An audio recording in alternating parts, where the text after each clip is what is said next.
And she was once a stunning model who traveled the world. She dated pro athletes, posed for top photographers, and graced the covers of high-end fashion magazines. But her younger sister, Carrie, emailed me because Amanda has gone from top model to this. Full-blown alcoholic. Don't take a picture of me. Amanda's family says she is drunk from morning to night, has already died twice from heart failure, and now has a permanent pacemaker. Now, to top it all off, she lives in a house full of trash with her father, Steve, who Carrie calls a hoarder.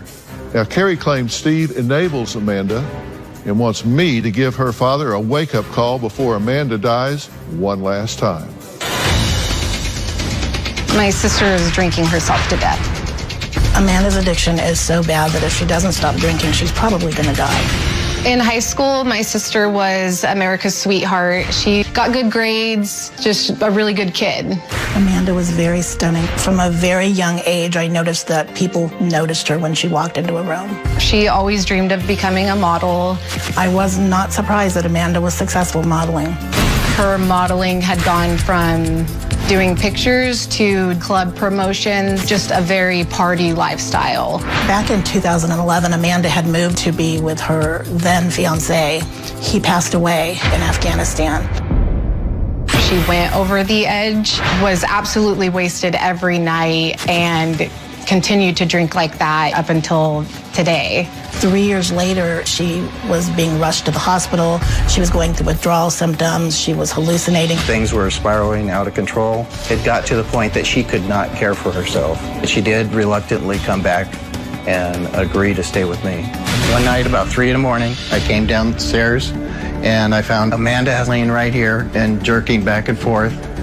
And her tongue was sticking out of her mouth. Her cheeks were swollen. And as she jerked, she made this moaning noise.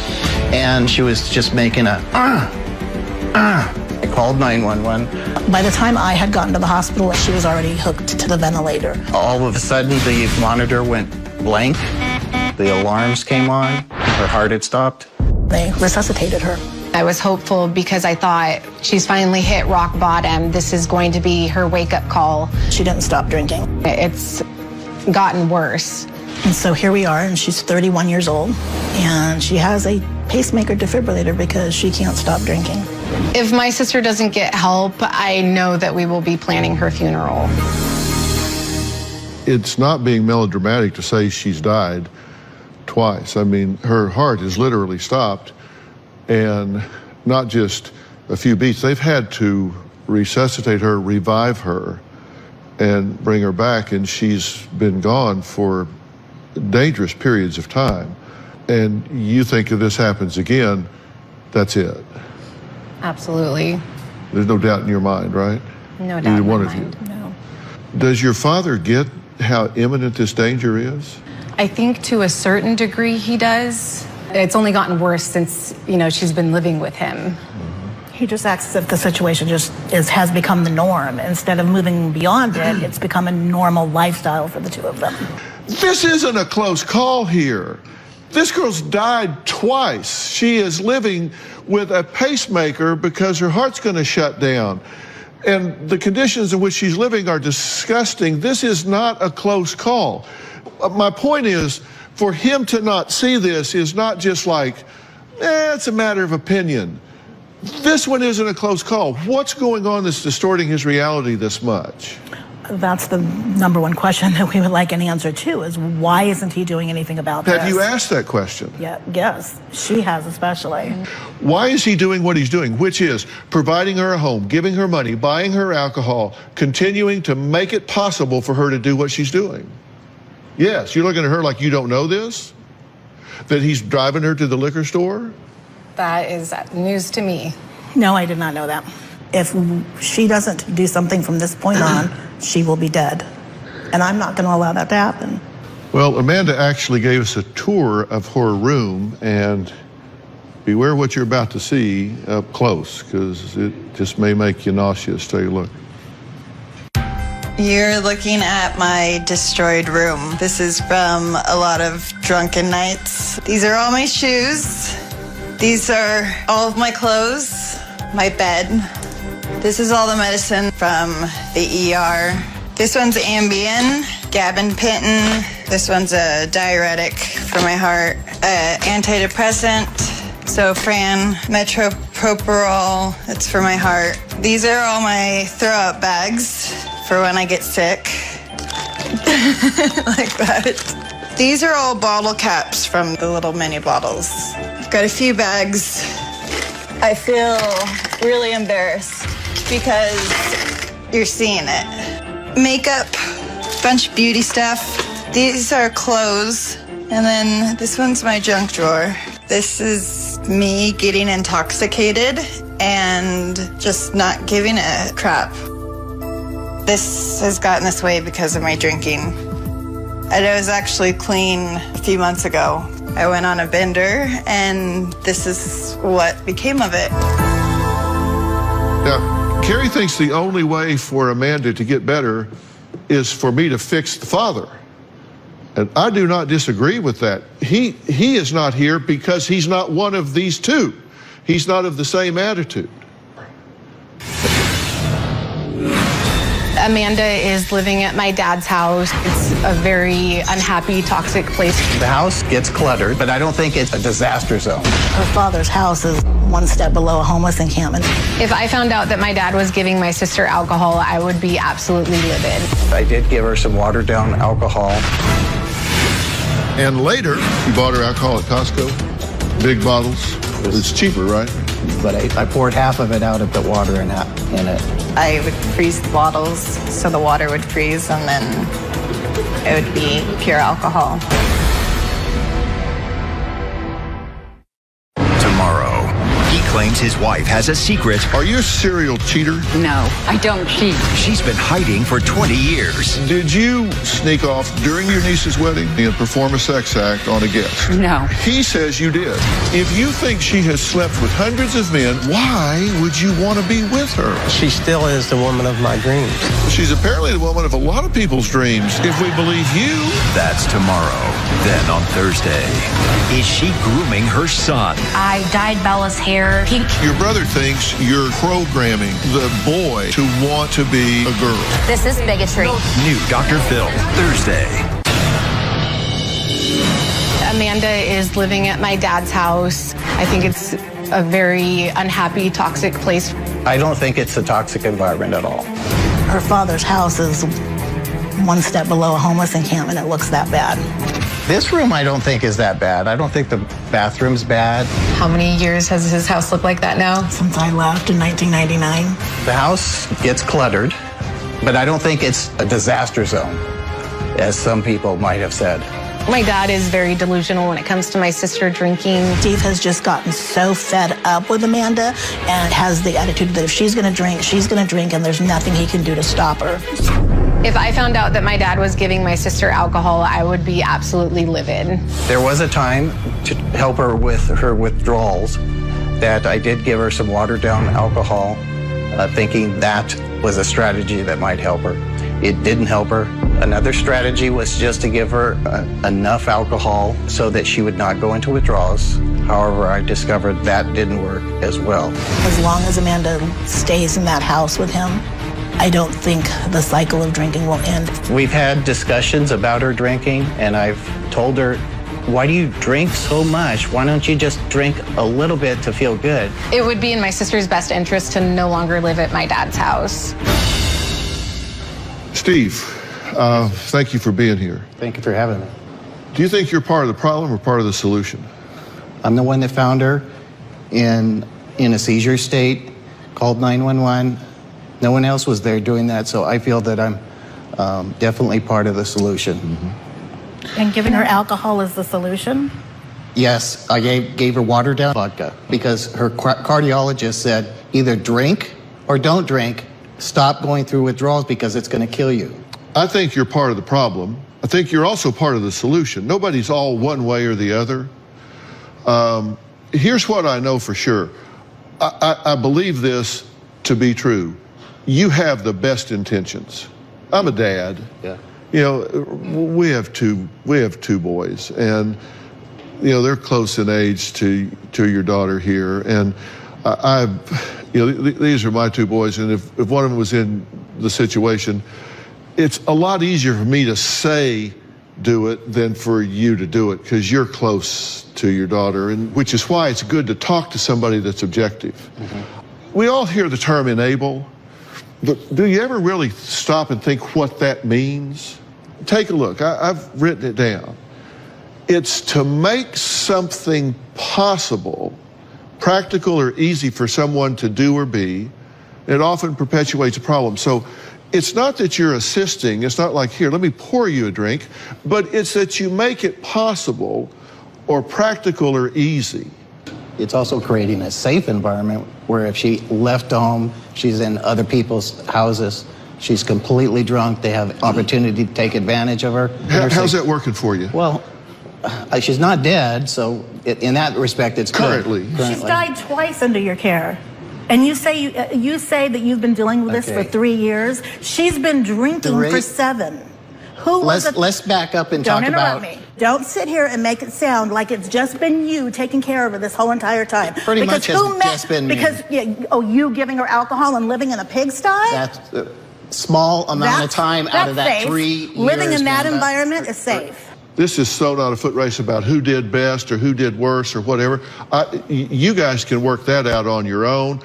I'm asking you if you can acknowledge that what you're doing is not working. Because if you're here to defend what you're doing, we're going to have a very different conversation than if you're here to change what you're doing. I'm here to change what I'm doing. If you show me a better way, I'm willing to listen and do it. Let's take a look at drunk Amanda. What's she doing here? Vomiting. And that's because she's alcohol sick, right? Yeah, she's starting to go through withdrawals. Yeah, she's sick. This is so toxic. What is here? Just napping? I don't know that picture. I'm not sure where that one came from. Well, she's out. This is her taking a nap in a flower bed. Yeah. Okay. And this, by the way, is a cast. She broke her foot from being drunk. Now, let's look at the conditions in which you guys are living.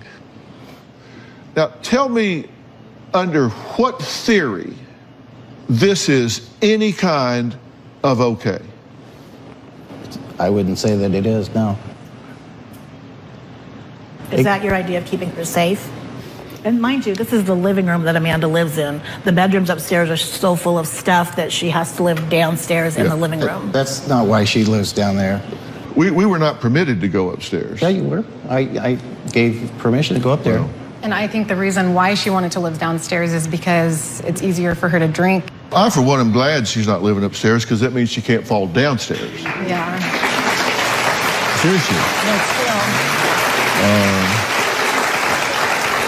You can't fall off the floor, so if you stay downstairs, then at least you can't fall off the floor. So, I mean, come on. This is sick. It is bad, I know. This is sick. You got to own it. Yeah. You got to own it. And this is what I call enabling. If you're allowing someone, you're either maintaining, eliciting, or allowing someone to live in this way, then that is enabling. And until you are willing to say, this is not okay, and I recognize that this absolutely, unequivocally has to change dramatically, then there's not a chance. Nothing I do is going to have an impact on her, because if she can return to this squalor and pass out on this bed in here, then she's got an exit ramp that she can take no matter what I do. So I have to know that you're willing to go back, bulldoze all that stuff out of there, rip that carpet out of there, change the locks, and tell her you cannot live here. We're going to take a break, and you need to think about that. When Amanda ended up in the hospital after nearly drinking herself to death, she got ice cream, hamburgers, pink slippers, and spa robes. Find out why the family says that Steve is treating her like a little princess when she's in this kind of a meltdown, in this kind of a process. We'll be right back.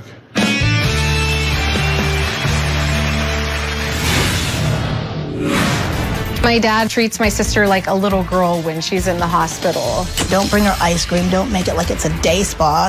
I'm just disgusted by it, truthfully. And later, You look at that list and you think, oh, geez, no wonder she drinks. Sometimes she exaggerates the story. I think it's an absolute insult to trivialize any of those things. When Amanda was in the hospital, Steve would treat her like a 12-year-old instead of a 31-year-old woman. He went out and bought her a little pink strawberry shortcake blanket. To me, that's a little strange. My dad treats my sister like a little girl when she's in the hospital. He just babies her. Don't make her hospital visit more comfortable so that she keeps going back. Don't bring her ice cream. Don't make it like it's a day spa. I'm just disgusted by it, truthfully. I think my dad needs to be a lot tougher on my sister and not even visit her in the hospital anymore. Now, I would have loved to have had her out here 20 minutes ago. But do you understand why I haven't called her out here yet? Because there's no point in me talking to her if I've got you lurking in the background saying, I got you, baby. If that's your position, I can't help you. I have to send you guys home. Because I think you are what's making it able for her to continue to kill herself.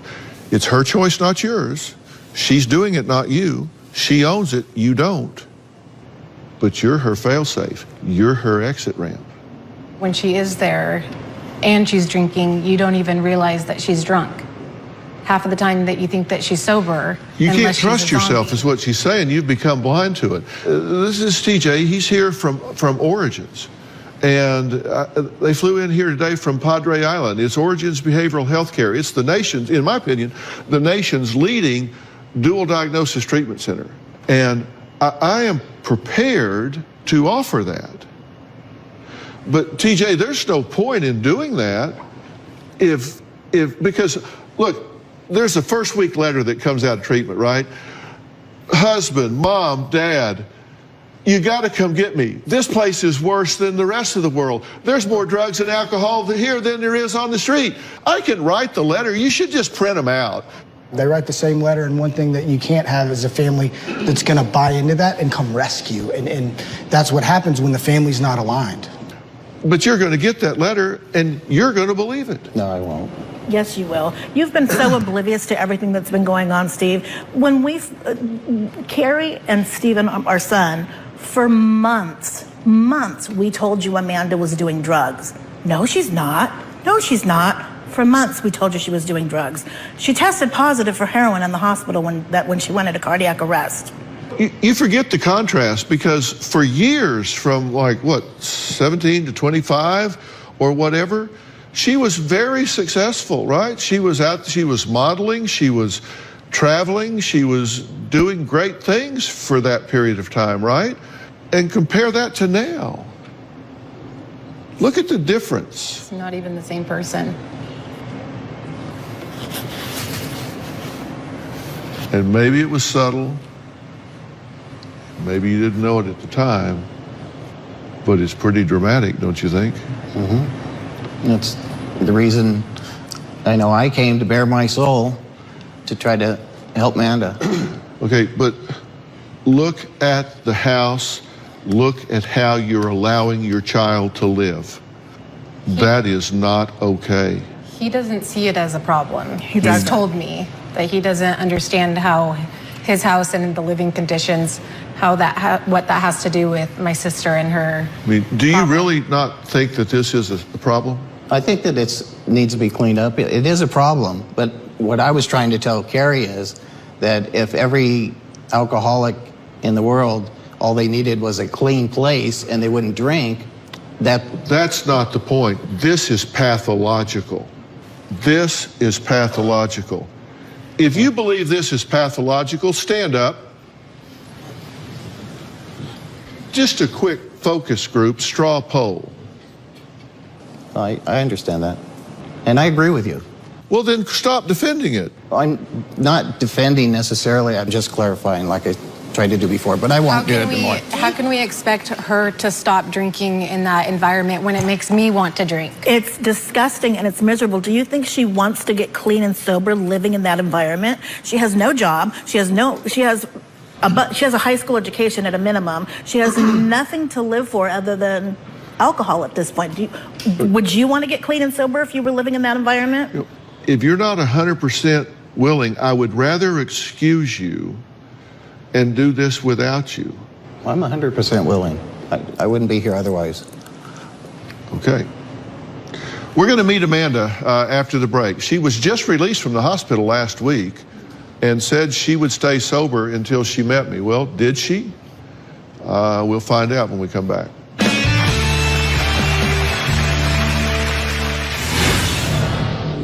I wish I could be one of the people who goes out and has a glass of wine with dinner. One drink turns into 10 drinks.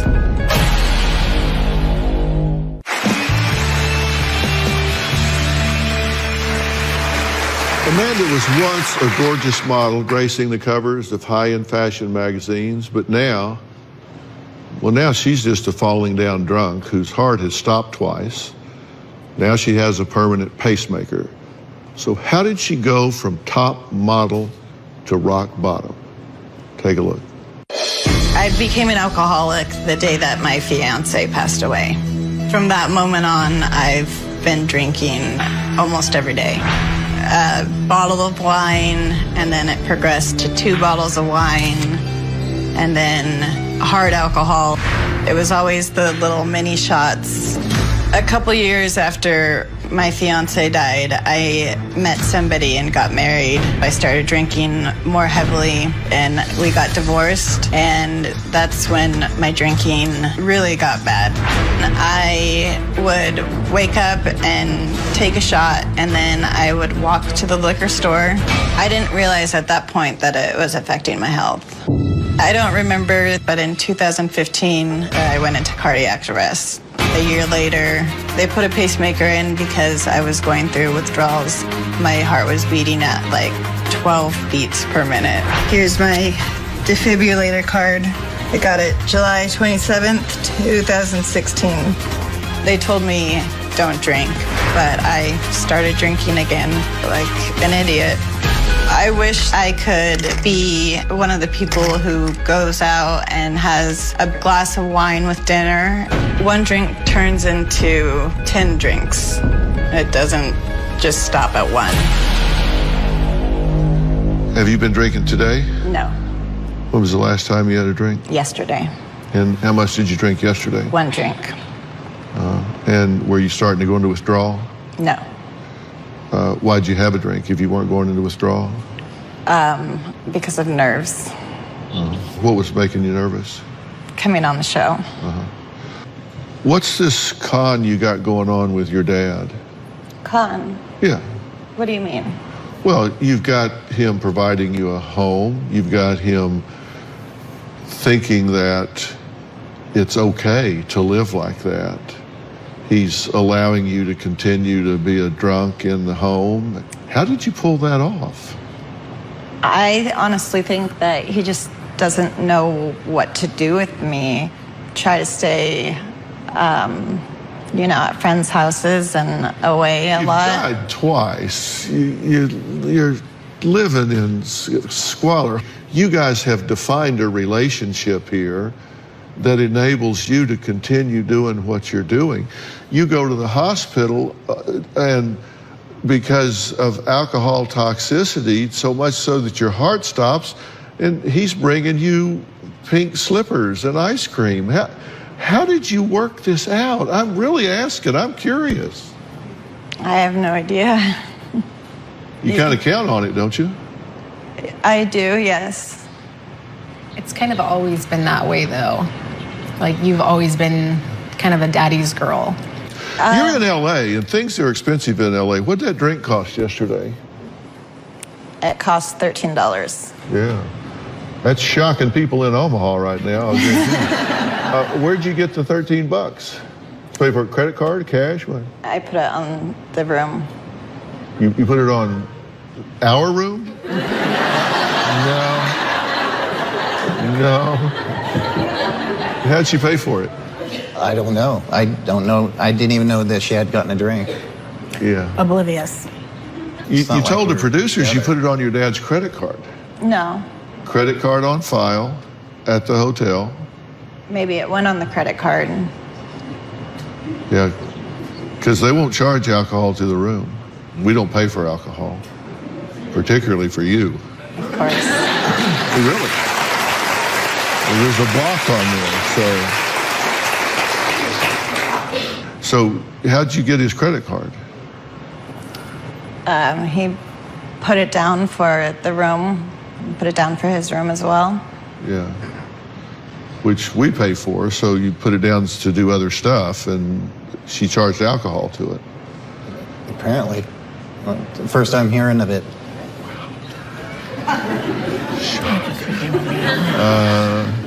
Amanda says 7 months ago, her dad bought her big bottles of vodka from Costco.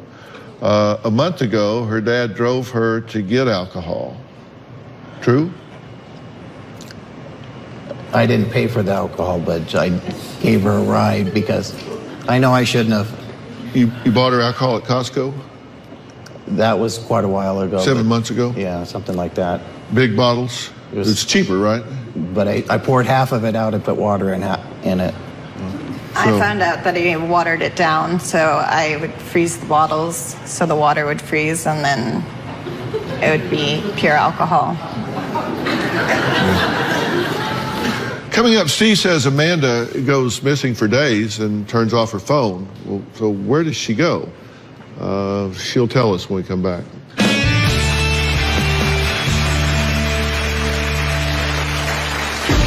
My dad is a trigger for me. He treats me like I'm 17 sometimes. When I'm talking on the phone, he'll mute the TV so he can hear my phone conversations. There are times that she leaves and she doesn't tell me where she goes. I'm old enough to where if I want to stay out with friends, I should be able to. The last time that I was in detox, my dad went through my room and he found the bottles of alcohol that I had and threw them away. He should stay out of my room and stop digging through my stuff.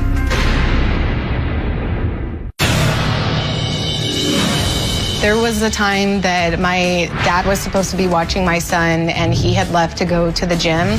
And when I got back, I discovered that my sister had taken my son somewhere and she had clearly been drinking. Drunk driving with my son is absolutely not okay. My sister and my son were very close when he was younger. She was his favorite person. Now he's kind of scared to be around her. Well, Carrie says that her sister Amanda is a severe alcoholic, and I don't think anybody really disputes that at this point. Her self-destructive lifestyle took her from the covers of top fashion magazines to really living in squalor in her father's house. Now, Amanda says since she doesn't have a relationship with her mother, she has no choice but to live with her father, Steve, who she says is oblivious to her drinking much of the time or just doesn't choose to dial into it. And, you know, Amanda, I've said many times, nobody starts drinking to become an alcoholic, right? No drug addict starts doing drugs to become an addict. And I've put together some of the things that have happened because you had a lot of traumatic events in your life, right? Yes. Your mom left the home when you were 12. That was upsetting to you. You said your best friend died when you were 19. You said you were sexually assaulted some years later when you were 24.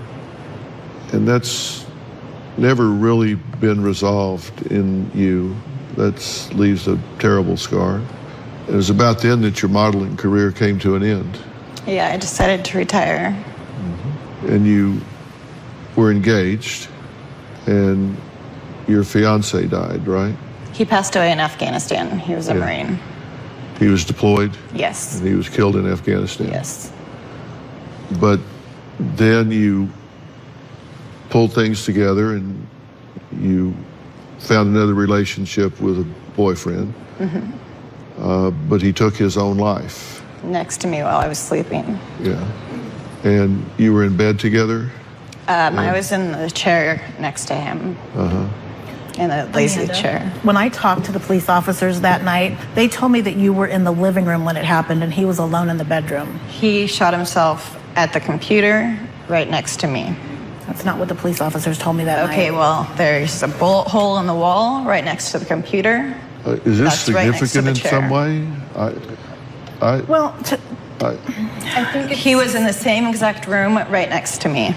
I think it's significant in a way that I do feel like my sister has a tendency to kind of exaggerate a story a little bit to kind of, I don't know, maybe to victimize herself a little bit more. I was right next to him. I don't want to dispute the fact that these things happen and that she's hurt about it, but I do feel like in order for her to ever recover from it, she has to look at it from a very honest perspective. You've never woken up to a gunshot and looked over and saw blood all over the wall. I understand and a bullet that, hole but in the wall, and someone I guess toppled what over. I'm disputing is that I don't think that he was technically your boyfriend.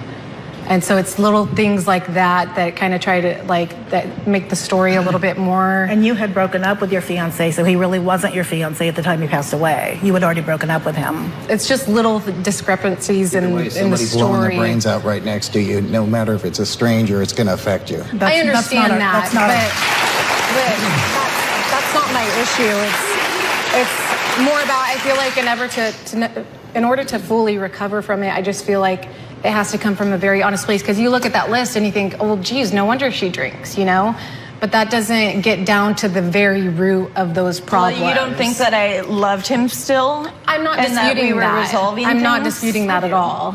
I do. I absolutely loved him. I'm not denying that. Well, you know, I don't know whether he was in the chair next to her or whether he was a casual acquaintance or whether he wasn't, but I think it's an absolute insult to trivialize any of those things. That's not my goal. I don't know what the hell you're talking about, but I think it's an insult to trivialize any of those things, whether it's your mother leaving or whatever. I don't know what you're talking about. So you apparently have some insight I don't have. So why is she drinking then?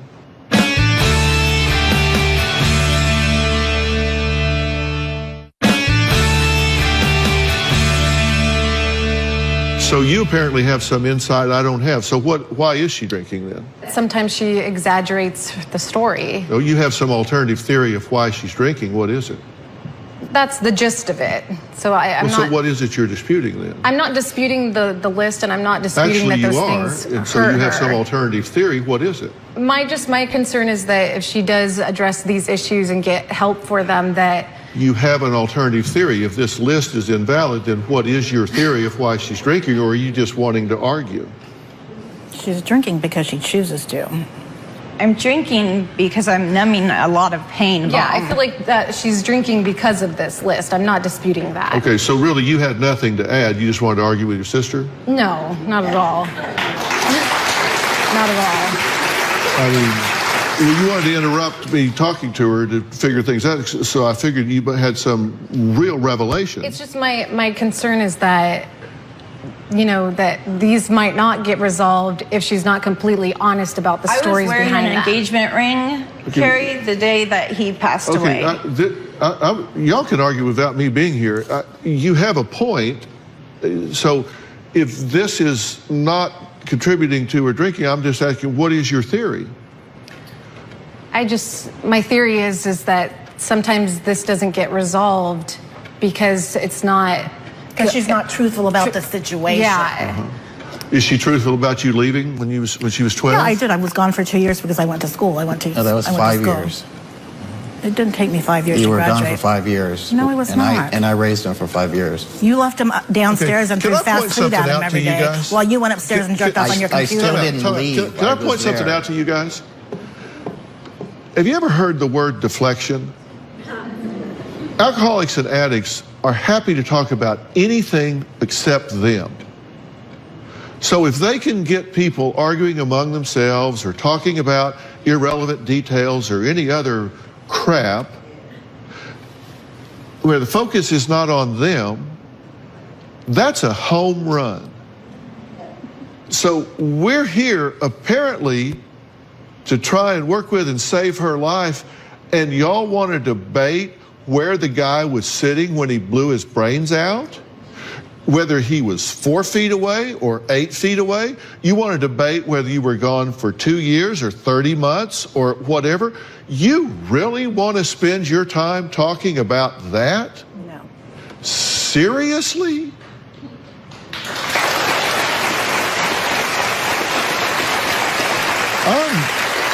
I'm stunned. Okay, Michelle says Amanda has been kicked out of rehab 2 times for not following the rules. So is she ready to face this? Is she ready to make the change? Well, we're going to talk about that when we come back.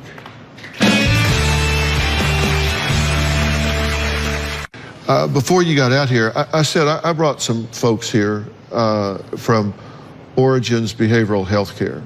And this is TJ Howard from Origins Behavioral Health Care, which I think is the nation's leading dual diagnosis treatment center. And I've asked them to be here because I think you're going to be dead soon if you don't do something dramatic. This is a program that is dual diagnosis. They work to criteria. They don't do it for a week or a month. They do it until. They do it until. And when I say until, it may mean that you never return to your hometown. It may mean that you go in a whole different route in your life, but you have one. And TJ, this is a dramatic situation. Oh, yes, sir. It's multidimensional. She's got trauma, alcoholism, family system struggles. You're going to have to deal with all of it, and we're going to have to help you reset or disrupt how you deal with emotional distress, because right now all you know is to drink. This is a serious commitment, and I'm offering this to you and to this family because I think you're at the precipice. I think you've got to do this, or I would not be surprised to read your obituary in the next several months. And I want to know that if I offer this to you, that you will lean into this and you will do this with 100% commitment. Of course. Will you do this? Of course. Absolutely. Do you? Okay. And you are changing the lock. She cannot come back there. You agree with that, correct? Mm-hmm. Yes, I agree to it. I'm serious. Yes. You realize you've got to shut that off.